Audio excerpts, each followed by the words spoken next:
www.djakashbabu.in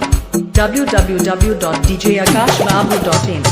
Akash Akash Akash Akash बाबू बाबू बाबू बाबू पानी जवानी के ये रानी किसको पिलाओगी मारी के कातिल नजरिया कत्ल कराओगी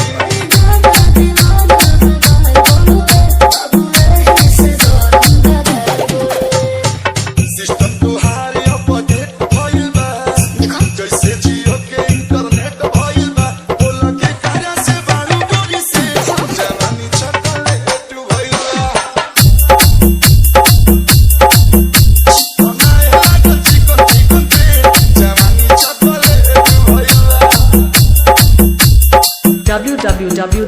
www.djakashbabu.in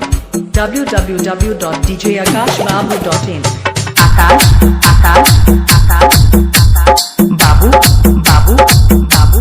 बाबू कौन शहर में करे जा मेकअप कराती हो गोलू के दिल पे मिल के बिजली गिराती हो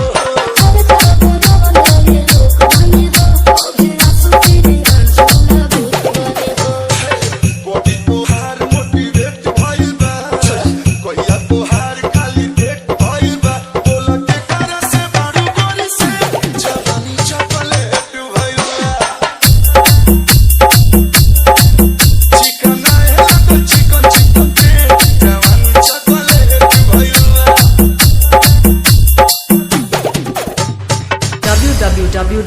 www.djakashbabu.in